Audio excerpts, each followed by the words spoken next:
को बताएंगे। बिहार के वैशाली जिले में वजीर दाखिला अमित शाह ने बीजेपी के जन जागरण मुहिम को खिताब किया। शाह ने कहा कि अकलतों को मजहब के नाम पर गुमराह किया जा रहा है। राहुल, ममता, केजरीवाल अवाम को गुमराह कर रहे हैं और वोट बैंक की शरीयत कानून की मुखालफत की जा रही है। उन्होंने कहा कि पाकिस्तान में सिर्फ 3% हिंदू बचे हैं। ऐसे में कांग्रेस और पाकिस्तान के पीएम की जबान एक ही है। जंगल राज से जनता राज की यात्रा अविरत चलने वाली है। केंद्र में मोदी जी के नेतृत्व में और बिहार में नीतीश जी के नेतृत्व में एनडीए काम करने वाला है। इसमें हमें कोई नहीं रोक सकता। शिवसेना लीडर संजय राउत ने इंदिरा गांधी पर दिए बयान पर माफी मांग ली है। एक प्रोग्राम के दौरान उन्होंने कहा था कि साबिक पीएम इंदिरा गांधी मुंबई में पुराने डॉन करीम लाला से मिलने आती थी। राउत ने यह भी दावा किया था कि वो अंडरवर्ल्ड दाऊद इब्राहिम से भी मिली थी और उससे बात की है और उसे फटकार भी लगा चुके हैं। कांग्रेस के जो हमारे मित्र है उनको भी आहत में आने की जरूरत नहीं। जब इंदिरा जी के ऊपर कोई टीका टिप्पणी करता था तो बहुत से हमारे कांग्रेस के मित्र चुप बैठे थे, लेकिन मैं सामने आकर इंदिरा जी की वकालत करके आया। अगर किसी को लगता है कि मेरी उस बात से इंदिरा जी की प्रतिमा को ठेस पहुंची है या किसी की भावना को ठेस पहुंची है तो मैं मेरा वक्तव्य सीएए को लेकर अवामी बेदारी की गरज एमआरएम के तकरीब में भी हंगामा हुआ। दिल्ली के कॉन्स्टिट्यूशन क्लब में तकरीब के दौरान कुछ लोगों ने हंगामा किया। तंजीम के सरपरस्त इंद्रेश कुमार के सामने मुखालफत के बाद एमआरएम कारकुनान ने उन्हें बाहर कर दिया। उलेमा काउंसिल के नाम से हो रहे सेमिनार में सीएए को लेकर गलतफहमियां दूर करने की कोशिश की जा रही थी। उसी दौरान पहुंचे कुछ लोगों ने वहां पर हंगामा कर दिया। सीएए के खिलाफ चल रहे एहतजाज में दिल्ली इलेक्शन भी मुद्दा बनने लगा है। इसका नज़ारा आज दिल्ली के सीलमपुर में भी देखने को मिला। ख्वातीन की जानिब से चल रहे एहतजाज में आम आदमी पार्टी के लीडर अमातुल्लाह खान और आप के नए उम्मीदवार अब्दुर रहमान के खिलाफ नारेबाजी शुरू हो गई। इस दौरान मुजाहिरीन ने उन्हें देखते ही गो बैक के नारे लगाने शुरू कर दिए। इस दौरान लोगों का कहना है कि पहले सीएम केजरीवाल से मुखालफत करवाओ फिर यहाँ। तो उम्मीदवारों की जो फहरिस्त है वो आम आदमी पार्टी ने जारी कर दी है, जिनमें से कुछ लोगों के नाम काटे गए। लेकिन अब जो सीलमपुर का इलाका है जहाँ पर हमने देखा भी था कि तशद्दुद जो है वो भड़का था, वहाँ पर लगातार एहतजाज किया जा रहा है। उसके बाद यहाँ पर जो उम्मीदवार हैं आने वाले असेंबली इलेक्शन के लिए उनकी मुखालफत जो है वहाँ के मकामी लोगों ने किया और उन्होंने ये कहा है कि जाइए पहले अरविंद केजरीवाल से सीएए और एनआरसी की मुखालफत करवाइए, उसके बाद यहाँ आइए। तो यानी कि कहा जा सकता है कि सीएए एनआरसी का मुद्दा जो है दिल्ली के असेंबली इंतखाबात पर भी हावी रहने वाला है। तो सीएए और एनआरसी के खिलाफ कई रियासतों में मुजाहरा लगातार जारी है। इसी कड़ी में जहां केरल की लड़कियों ने इसके खिलाफ जमकर नारेबाजी की तो कर्नाटक में सड़क से लेकर समंदर में भी एहतजाज किया गया। इस दौरान कौमी गीत के जरिए हिंदुस्तान की सकाफत को याद किया जा रहा है। एक रिपोर्ट आपको दिखाते हैं।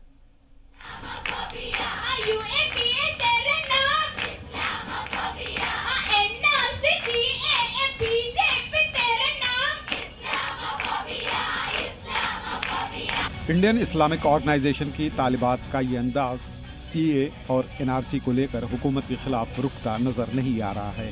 कर्नाटक में जमीन के साथ समुद्री इलाकों में भी अब आजादी के नारे लगने लगे हैं।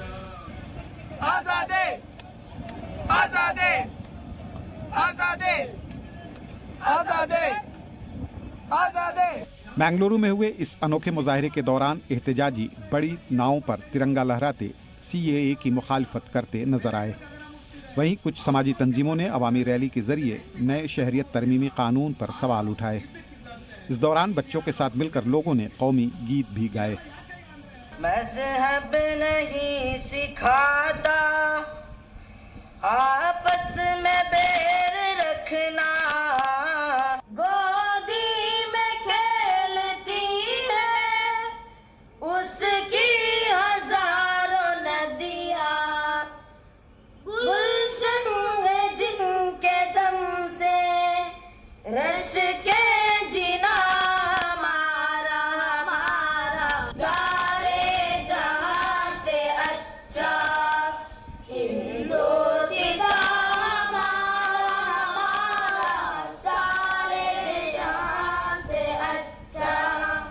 CAA और NRC के खिलाफ शुमाली हिंद में काफ़ी गुस्सा देखा जा रहा है।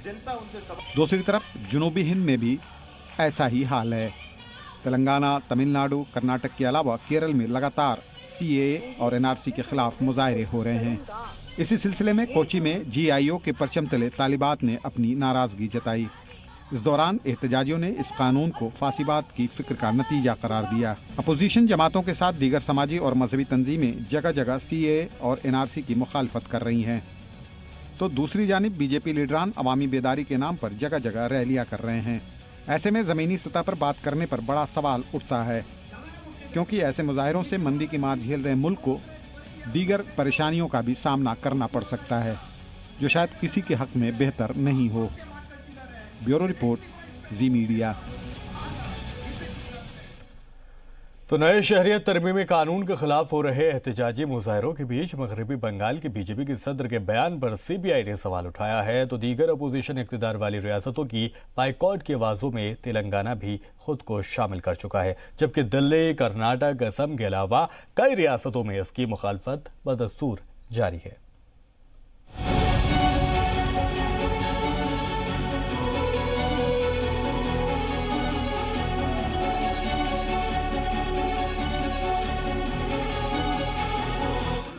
দেখুন আসামে, উত্তরপ্রদেশে, কর্ণাটকে এই শয়তানদেরকে আমাদের সরকার গুলি করে মেরেছে, কুকুরের মতো তুলে নিয়ে গেছে, আমার কেসও দিয়েছে, লাঠিও মারবো, গুলিও মারবো, জেলে ঢুকিয়ে। अपोजिशन जमात इस बयान को बीजेपी इक़्तिदार वाली रियासती पुलिस की असलियत बता रही है। अपोजिशन इक़्तिदार वाली रियासतों की मुखालफत के बीच जहां बीजेपी लीडरान हिमायत में रैलियां कर रहे हैं, तो वहीं तेलंगाना हुकूमत ने भी इसके निफाज से इनकार कर दिया।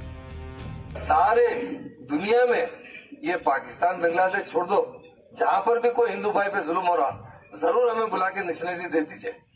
जहाँ पर भी किसी पे जुल्म हो रहा, क्योंकि हिंदुस्तान है, बराबर बुलाइए उनको नेशन। पर ये आए तो लोगों को ये प्रॉब्लम क्रिएट कर रहे। यहाँ जो लोग बरसों से है, जिसके पास कोई बर्थ सर्टिफिकेट कोई नहीं रखते, कौन रखते बर्थ सर्टिफिकेट बताइए, कौन सर्टिफिकेट रखते?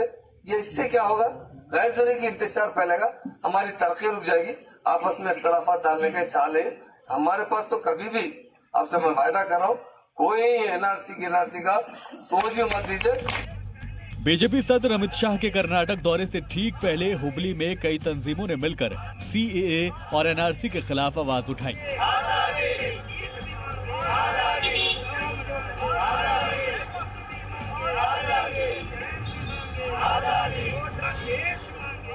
इस दौरान एहतजाजियों ने इस कानून को समाज के लिए, हर गरीब तबके के लिए खतरनाक बताया।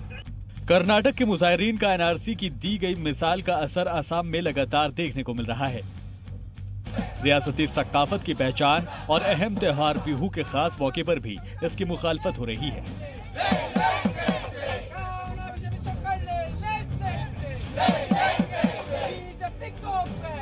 इस दौरान अकीदतमंदों के साथ समाजी तंजीमों ने भी बीजेपी लीडरान की तस्वीरों को नजरे आतिश कर नाराजगी जताई है। जमहूरियत में हुकूमत के फैसलों के खिलाफ एहतजाज का हक सभी को हासिल है, लेकिन अवाम की ये भी जिम्मेदारी है कि वो इमलाक की बर्बादी से दूर रहें। दूसरी जानिब कानून इंतजामिया का मामला रियासती पुलिस की जिम्मेदारी होती है। कार्रवाइयों को लेकर चर्चा में रहने वाली पुलिस हो या फिर त्योहारों में भी जगह बनाते CAA की मुखालफत, सवाल तो पैदा हो रहे हैं। ब्यूरो रिपोर्ट, जी मीडिया। दरअंदाजों पर ममता बनर्जी की पोल खुल गई है। ममता बनर्जी आज जिस CAA की मुखालफत में बोल रही हैं, उस कानून के खिलाफ उनको हमेशा से यही स्टैंड नहीं था जिसका जिक्र उन्होंने अपनी किताब में खुद किया है।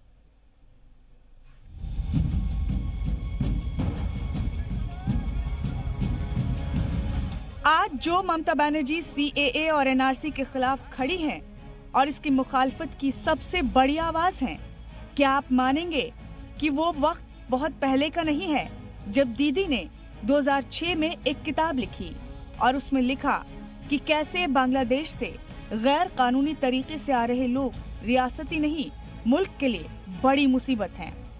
स्लॉटर ऑफ डेमोक्रेसी किताब में ममता ने खुद इसका जिक्र किया है। स्लॉटर ऑफ डेमोक्रेसी के पेज नंबर 45 में ममता लिखती हैं, बड़ी तादाद में दरअंदाज मगरबी बंगाल के बॉर्डर जिलों में हर दिन की बात है।